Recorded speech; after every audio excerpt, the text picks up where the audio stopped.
Admiral Marcus Rodriguez stood at the edge of the helicopter landing pad, his weathered hands gripping the tactical radio as static crackled through the night air. The wind from the rotors above whipped his gray hair as he stared into the darkness of the Afghan mountains. Somewhere in those jagged peaks, 300 of America's finest warriors were trapped, surrounded, and running out of time. The mission had started like so many others. Operation Desert Falcon was supposed to be a routine extraction of high-value intelligence from a Taliban stronghold deep in the Kandahar province. The SEALs had been inserted under cover of darkness 3 days ago, their objective clear and their confidence high. What they hadn't anticipated was the massive network of underground tunnels that honeycombed the entire mountain range, or the fact that their target had been expecting them. Rodriguez had been monitoring the operation from his command center at Bagram Air Base when the first distress calls came through. The SEALs had successfully infiltrated the compound and secured the intelligence, but as they prepared for extraction, all hell broke loose. Taliban fighters emerged from hidden positions throughout the mountains, surrounding the American forces with overwhelming numbers. The extraction helicopters had been forced to retreat under heavy fire, leaving the SEALs stranded in hostile territory. Now, as Rodriguez listened to the increasingly desperate radio chatter from the trapped teams, his superiors in Washington were making a decision that would haunt him for the rest of his career. The voice of General Patterson, chairman of the Joint Chiefs, echoed through his encrypted phone with cold military precision. "Admiral, the situation has become untenable. Intelligence suggests Taliban forces in the area number in the thousands. Any rescue attempt would result in catastrophic losses. The President has made the difficult decision to classify this operation as a tactical loss. We cannot risk additional assets." Rodriguez felt his blood turn to ice. "Sir, with respect, we're talking about 300 American servicemen. These are not assets, they're soldiers. They're somebody's sons and daughters. The decision is final, Admiral. You will stand down all rescue operations immediately." That's a direct order from the President himself. The line went dead, leaving Rodriguez alone with the weight of abandonment pressing down on his shoulders. He had served his country for 32 years, climbing through the ranks from a young naval officer to one of the most respected admirals in the fleet. He had always followed orders, even when they were difficult, even when they meant making impossible choices. But this was different. This was asking him to turn his back on the very men and women who had dedicated their lives to serving under his command. Rodriguez walked through the corridors of the airbase, past the photographs of fallen heroes that lined the walls. Their faces seemed to watch him as he passed, silent witnesses to the moral crisis that was tearing at his soul. In the briefing room, his staff officers looked up expectantly as he entered. They had been preparing rescue scenarios for hours, working tirelessly to find a way to bring their comrades home. "Sir, we've identified a possible insertion route through the Northern Valley," announced Colonel Sarachan, his chief of operations. "It's risky, but we could get a small team in there to establish a corridor for the SEALs to move through." Rodriguez looked at the map spread across the table, studying the topographical lines that represented the treacherous terrain where his soldiers were fighting for their lives. Every fiber of his being wanted to give the order to proceed, but the weight of his conversation with General Patterson held him back. "Colonel, I need you to understand something. This mission has been classified as a tactical loss by command. We have direct orders to stand down." The room fell silent. The officers exchanged glances, their faces reflecting a mixture of disbelief and anger. Lieutenant Commander James Murphy, a veteran of 3 deployments, was the first to speak. "Sir, are you telling us we're just going to leave them out there?" Rodriguez could see the pain in his subordinate's eyes, the same pain that was eating away at his own heart. These were professional soldiers who understood the realities of war, but abandoning their own went against everything they had been trained to believe in. The military code was clear: leave no one behind. As the hours passed, the situation in the mountains deteriorated rapidly. The SEALs were running low on ammunition and medical supplies. Several teams had already taken casualties, and their defensive positions were becoming increasingly untenable. The Taliban forces were pressing their advantage, knowing that time was on their side. Rodriguez found himself in his private quarters, staring at a photograph on his desk. It showed him with his son, Michael, who had been killed in action in Iraq 5 years earlier. Michael had been a Navy SEAL, just like the men trapped in those mountains. The admiral remembered the promise he had made at his son's funeral, that he would never let another soldier's sacrifice be in vain, that he would always fight for the men and women under his command. The radio crackled to life on his nightstand, broadcasting the latest situation report from the trapped teams. The voice of Master Chief Petty Officer Jake Thompson, leader of SEAL Team 6, came through the static with grim determination. "Command, this is Trident 6. We're taking heavy fire from multiple directions. We've got wounded that need immediate medical attention. Request immediate extraction support." "How copy?" Rodriguez picked up the radio, his hand trembling slightly as he pressed the transmit button. He knew that Thompson and his men were expecting salvation, expecting their leadership to move heaven and earth to bring them home. How could he tell them that they had been written off, abandoned by the very government they had sworn to protect? "Trident 6, this is Admiral Rodriguez. We're working on extraction options. Hold your positions and conserve ammunition." "Roger that, sir. We'll hold as long as we can. Trident 6 out." The radio fell silent, leaving Rodriguez alone with his conscience.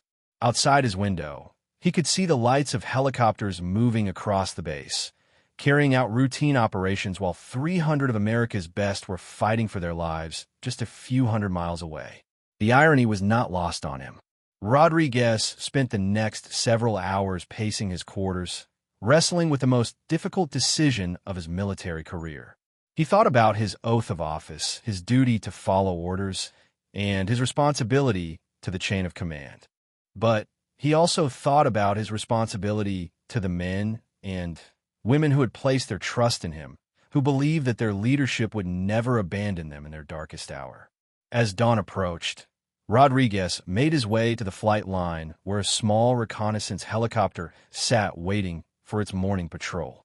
The pilot, Chief Warrant Officer Maria Santos, was completing her pre-flight checks when the Admiral approached. "Chief Santos, I need you to prep this bird for an immediate departure. Full fuel, emergency medical supplies, and maximum ammunition load." Santos looked surprised, but nodded professionally. "Yes, sir. What's the destination?" Rodriguez looked toward the mountains where his soldiers were trapped, then back at Santos with steel in his eyes. "We're going to bring our people home." The weight of his decision settled over him like a heavy cloak. He knew that what he was about to do would end his career, might result in a court-martial, and could cost him everything he had worked for over 3 decades of service. But as he thought about the faces of those 300 SEALs and the promise he had made to his fallen son, Rodriguez knew there was only one choice he could live with. The helicopter's rotors began to spin as Rodriguez climbed into the pilot's seat. He had learned to fly during his early years in the Navy, and though he hadn't piloted a combat mission in years, the skills came flooding back. As the aircraft lifted off into the pre-dawn darkness, heading toward the mountains of Kandahar, Admiral Marcus Rodriguez became something more than a military officer following orders. He became a father figure willing to risk everything to bring his children home. The helicopter cut through the early morning air like a steel bird of prey, its rotors slicing through clouds that hung low over the Afghan landscape. Admiral Rodriguez gripped the controls with steady hands, his eyes scanning the horizon for signs of the enemy forces that had his SEALs surrounded. Chief Santos sat beside him in the co-pilot's seat, her face tense with concentration as she monitored radio frequencies and navigation systems. "Sir, I'm picking up multiple Taliban communication channels," Santos reported through her headset. "They're coordinating a major offensive for sunrise.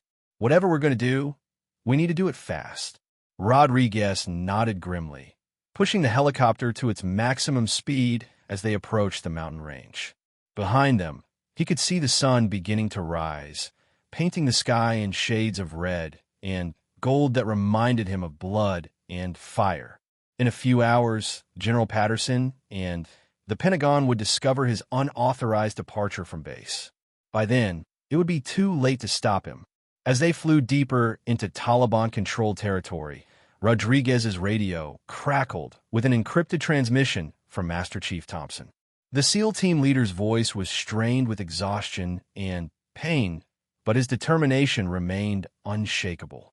Any station, this is Trident 6. We've got multiple casualties and are running critically low on ammunition. Taliban forces are massing for what looks like a final assault. If anyone's listening, we could really use some help down here.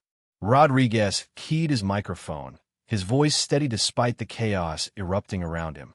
Trident 6, this is Falcon 1. I'm 5 minutes out from your position. Prepare for immediate extraction of wounded personnel.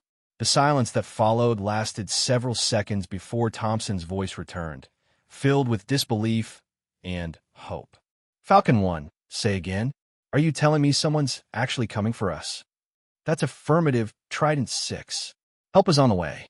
As Rodriguez brought the helicopter over the first ridge, the full scope of the battle below became visible. The SEALs had managed to establish defensive positions among a cluster of rocky outcroppings, but they were completely surrounded by hundreds of Taliban fighters. Muzzle flashes lit up the mountainside like deadly stars as bullets flew in all directions. Several positions showed clear signs of being overrun, with American gear scattered among the rocks. Santos pointed to a small clearing about 200 meters from the main SEAL position. Sir, that's the only viable landing zone, but it's completely exposed. The minute we touch down, we'll be taking fire from 3 sides. Rodriguez studied the terrain below, calculating distances and angles of attack. The landing zone was indeed exposed, but it was their only option. The wounded SEALs couldn't make it to any other location, and every second of delay meant more American lives lost. Chief, I want you to stay with the aircraft and keep the engines running. The moment I give the signal, we're lifting off whether I'm aboard or not. Santos turned to look at him with alarm. Sir, you can't seriously be thinking of going down there alone. Those are my men down there, Chief. I won't ask anyone else to risk their life for a decision I made. Before Santos could protest further, Rodriguez was already preparing for landing. He brought the helicopter down in a controlled descent, the rotor wash kicking up clouds of dust and debris that provided some concealment from enemy fire. The moment the skids touched the ground, Rodriguez was out of the pilot's seat and running toward the SEAL positions with a medical kit strapped to his back. The sound of automatic weapons fire filled the air as Taliban fighters realized an American helicopter had landed in their midst. Bullets whined overhead and sparked off the rocks around Rodriguez as he sprinted through the maze of boulders toward the nearest SEAL team. His heart pounded in his chest, not from the physical exertion, but from the adrenaline of being in combat for the first time in over a decade. Master Chief Thompson appeared from behind a large boulder, his face blackened with smoke and dirt, his uniform torn and bloody. When he saw Admiral Rodriguez approaching with medical supplies, his eyes widened with shock and something that might have been relief. Sir, what the hell are you doing here? This isn't exactly Admiral territory.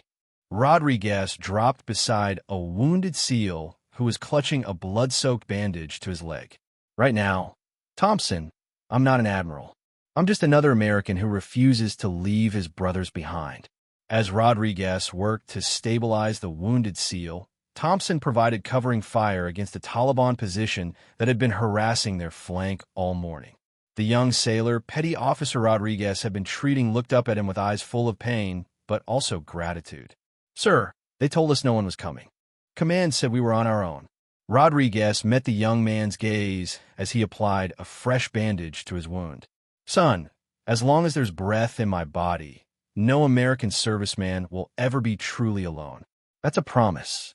The next 20 minutes became a blur of controlled chaos. Rodriguez moved from position to position, treating wounded SEALs while Thompson and his men provided covering fire. The admiral's medical training from his early Navy days came flooding back as he worked to stabilize soldiers with gunshot wounds, shrapnel injuries, and severe dehydration. Each life he saved felt like a small victory against the bureaucratic machinery that had written these men off. But the Taliban forces were growing bolder as the morning progressed. They had realized that only one helicopter had arrived, not the massive rescue force they had initially feared. Enemy fighters began advancing up the mountainside, using their overwhelming numbers to press closer to the American positions. "Admiral, we can't hold this position much longer," Thompson shouted over the gunfire. "They've got us pinned down, and they know it." Rodriguez looked around at the faces of the SEALs, seeing exhaustion and determination in equal measure. These were warriors who had never quit a fight in their lives, but they were running out of options. The ammunition situation was critical. Several more men had been wounded in the last few minutes, and the enemy was closing in from all sides. "How many wounded do we have that can't move under their own power?" Rodriguez asked. Thompson did a quick count. 7 men, sir. 2 badly injured to make it to the helicopter without assistance. Rodriguez calculated quickly in his head. The helicopter could carry perhaps 10 people at maximum capacity, including the pilot. If they tried to evacuate everyone at once, they would be overloaded and vulnerable to enemy fire during takeoff. But leaving anyone behind was not an option. "Thompson, I want you to gather your most mobile men and start moving the wounded toward the helicopter. I'll coordinate with Chief Santos to have the bird ready for immediate departure." "What about you, sir?" Rodriguez picked up an M4 carbine from Fallen Seal and checked the magazine. "I'll be right behind you, providing rear guard security." As Thompson began organizing the evacuation, Rodriguez established a defensive position overlooking the route to the helicopter. He could see Taliban fighters moving through the rocks below, trying to position themselves for an assault on the landing zone. The admiral settled behind a large boulder and began engaging targets with precision shots, each round carefully aimed to buy his men more time. The irony of his situation was not lost on Rodriguez. 32 years of military service had brought him to this moment. Alone on a mountainside in Afghanistan, fighting alongside soldiers young enough to be his children against an enemy that wanted nothing more than to see them all dead. This was not how he had imagined his career would end, but as he watched his SEALs helping their wounded comrades towards safety, he felt a sense of purpose he hadn't experienced in years. His radio crackled with Santos's voice from the helicopter. "Falcon 1, I've got multiple Taliban vehicles approaching from the Eastern Valley. Looks like reinforcements arriving. We're running out of time." Rodriguez acknowledged the transmission while continuing to provide covering fire for the SEALs moving below him. The situation was deteriorating rapidly, but they were so close to getting everyone out. He could see Thompson and his men loading the first group of wounded into the helicopter, their movements quick but careful. As the last of the wounded SEALs was loaded aboard, Rodriguez began his own movement toward the aircraft. But as he stood to run, a Taliban sniper's bullet caught him in the shoulder, spinning him around and sending him crashing back behind his rocky shelter. The pain was immediate and intense, but Rodriguez forced himself to assess the damage. The wound was serious, but not immediately life-threatening if he could control the bleeding. Thompson's voice crackled over the radio. "Admiral, we're loaded and ready for takeoff. What's your position?"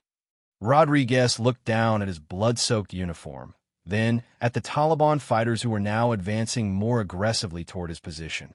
He keyed his radio with his good hand, knowing what he had to do. "Trident 6, this is Falcon 1. You have your people. Get them out of here." "Sir, what about you?" Rodriguez smiled grimly as he prepared for what might be his final stand. "Someone has to cover your withdrawal. Thompson, get those boys home." "That's an order." The sound of the helicopter's rotors faded into the distance as Admiral Rodriguez pressed himself against the rocky shelter, his wounded shoulder throbbing with each heartbeat. Blood seeped through his fingers as he tried to maintain pressure on the gunshot wound while keeping his weapon ready. Below him, Taliban fighters were advancing with renewed confidence, knowing that the American helicopter had departed and only one defender remained. Rodriguez had always imagined that if this moment came, if he ever faced his final battle, it would be on the bridge of a naval vessel, surrounded by his crew. Instead, he found himself alone on a desolate Afghan mountainside, armed with a borrowed rifle and facing impossible odds. But as he watched the distant speck of the helicopter carrying his rescued SEALs towards safety, he felt a peace he hadn't known in years. His radio crackled weakly with transmissions from various military channels. He could hear General Patterson's voice barking orders at Bagram Air Base, demanding to know who had authorized the unauthorized rescue mission. Other voices were coordinating search patterns, trying to locate the missing admiral. Rodriguez almost smiled at the chaos he had unleashed by following his conscience instead of his orders. The Taliban fighters were getting closer now, their voices echoing off the rocks as they called out to each other in Pashto. Rodriguez could pick out enough words to understand they were coordinating a final assault on his position. He checked his ammunition count and found he had perhaps 30 rounds remaining. Against dozens of enemy fighters, it wouldn't be enough for a prolonged firefight. As Rodriguez prepared for what seemed like an inevitable last stand, his radio suddenly burst to life with a familiar voice. Master Chief Thompson's transmission cut through the static with crystal clarity. Falcon 1, this is Trident 6. We've delivered the wounded to friendly forces and are returning to your position with reinforcements. Hold fast, sir. The cavalry is coming. Rodriguez couldn't believe what he was hearing. Thompson and his men had safely delivered their wounded comrades, but were now returning to the danger zone. The Admiral keyed his radio with trembling fingers. Trident 6, negative. You have your orders to return to base. Do not compromise this mission by attempting a rescue. Thompson's response was immediate and defiant. With respect, sir, no SEAL leaves a man behind. That includes stubborn admirals who think they have to save everyone by themselves. Before Rodriguez could respond, the distinctive sound of multiple helicopters filled the air. He looked up to see not just the original aircraft returning, but 3 additional helicopters approaching from different directions. As they drew closer, he could make out the markings of Marine Corps aircraft alongside Navy units. The lead helicopter was piloted by Chief Santos, with Master Chief Thompson visible in the passenger compartment along with a full squad of fresh SEALs. The other aircraft carried Marines who had apparently volunteered for an unauthorized rescue mission to save the admiral who had risked everything for his men. The helicopters began a coordinated attack on the Taliban positions, their door gunners laying down suppressing fire that sent enemy fighters scrambling for cover. Rodriguez watched in amazement as the aircraft worked together with military precision, creating a protective umbrella over his position while Marines fast roped down to establish a defensive perimeter. Sergeant Major Carlos Rivera, a grizzled Marine veteran, appeared beside Rodriguez's position with a medical kit and a grim smile. Sir, looks like you could use a hand. Rodriguez winced as Rivera began treating his shoulder wound with professional efficiency. Sergeant Major, who authorized this operation? Rivera's smile widened. Well, sir, that's an interesting story. Seems like when word got out about your little solo mission, half the base volunteered to come help. Colonel Chun declared a training exercise, and we all just happened to end up in this particular valley. As Rivera worked on his wound, Rodriguez could see more aircraft approaching from the horizon. It appeared that his single act of defiance had inspired an entire military rebellion. Soldiers who had been forced to abandon their comrades were now taking matters into their own hands, following their admiral's example regardless of the consequences. Thompson approached Rodriguez's position, his face showing relief at finding his commander alive. Sir, we've got medical evacuation standing by and enough firepower to hold this position indefinitely. But we need to move fast. Intelligence reports indicate major Taliban reinforcements are heading this way. Rodriguez struggled to his feet with Rivera's assistance, his wounded shoulder making movement difficult but not impossible. Thompson, what about the rest of the SEALs? The teams that are still trapped in other positions. Already being extracted, sir. Turns out your little unauthorized mission inspired some other commanders to develop sudden hearing problems when it comes to stand-down orders. We've got rescue operations happening across 3 different valleys. As they moved toward the waiting helicopter, Rodriguez could hear radio chatter indicating the scope of what had become an impromptu military uprising. Officers throughout the region were launching rescue missions for their trapped personnel, using his defiance as cover for their own acts of conscience. The Pentagon's order to abandon the SEALs was being systematically ignored by field commanders who refused to leave their soldiers behind. The helicopter ride back to base was a blur of medical treatment and radio communications.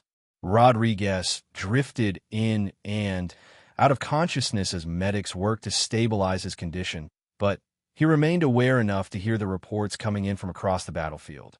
One by one, the trapped SEAL teams were being extracted, their impossible situation transformed into a massive rescue operation that would go down in military history.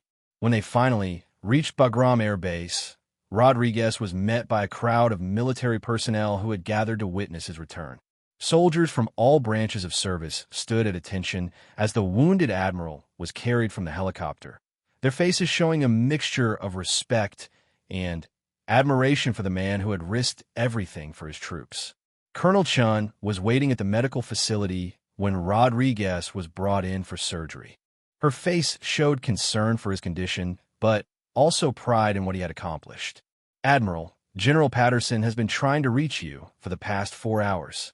He's demanding explanations for what he's calling the most massive case of insubordination in modern military history. Rodriguez managed a weak smile as the medical team prepared him for surgery. Tell the general that I'll be happy to explain my actions once I've ensured all our people are safely home. The surgery to repair Rodriguez's shoulder took several hours, during which time the scope of the rescue operations continued to expand. By evening, all 300 trapped SEALs have been successfully extracted from various positions throughout the mountain range. The casualties were far lower than anyone had dared hope, with most of the wounded making full recoveries. When Rodriguez awoke in the recovery ward, he found his bedside occupied by an unexpected visitor. General Patterson sat in a chair beside the bed, his expression unreadable as he watched the Admiral regain consciousness. Admiral Rodriguez, I suppose you realize that your actions today constitute a direct violation of presidential orders and could result in a court-martial. Rodriguez met the general's gaze steadily, his voice hoarse but determined. Yes, sir. I understand the consequences of my actions. Patterson was quiet for a long moment, studying the man who had turned a military disaster into a miraculous rescue operation. The president has been briefed on today's events. 300 American servicemen are alive because you refused to follow orders. General, I couldn't live with myself if I had abandoned those men. Whatever punishment awaits me, I accept it. Patterson's expression softened slightly. Admiral, the president has decided that today's events will be classified under operational security protocols. Officially, the rescue operations were part of a pre-planned extraction scenario that proceeded exactly according to protocol. Rodriguez looked confused. Sir, I don't understand.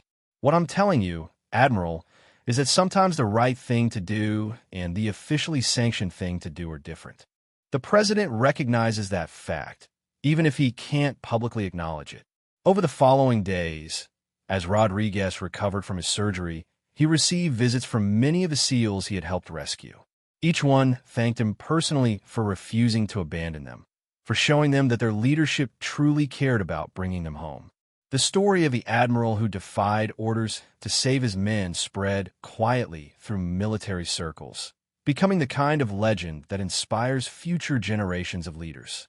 Master Chief Thompson was among the last to visit, bringing with him a small gift from the SEAL teams. It was a simple wooden plaque with an inscription that read, "Presented to Admiral Marcus Rodriguez, who proved that honor is more important than orders." Sir, Thompson said as he placed the plaque beside Rodriguez's bed, I've served under a lot of commanders in my career, but I've never served under one who was willing to sacrifice his own career to save his men. That's the kind of leadership that makes this uniform mean something. Rodriguez looked at the plaque, thinking about his son Michael and the promise he had made at his funeral. Thompson, leadership isn't about following orders blindly. It's about taking care of the people who trust you with their lives. Several months later, Admiral Rodriguez quietly retired from military service, his official record containing no mention of the unauthorized rescue mission. But among the troops he had served with, the story of his defiance became a touchstone for moral courage under impossible circumstances. The 300 SEALs who had been marked for abandonment all returned home to their families, carrying with them the knowledge that when the chips were down, their leadership had refused to give up on them. Many went on to distinguished careers of their own, always remembering the lesson they learned in those Afghan mountains about the true meaning of leaving no one behind. Rodriguez has settled into retirement, knowing that his military career had ended not with medals and ceremonies, but with the knowledge that he had honored the oath he took as a young officer to protect and serve those under his command. In the end, that was worth more than any official recognition could ever be.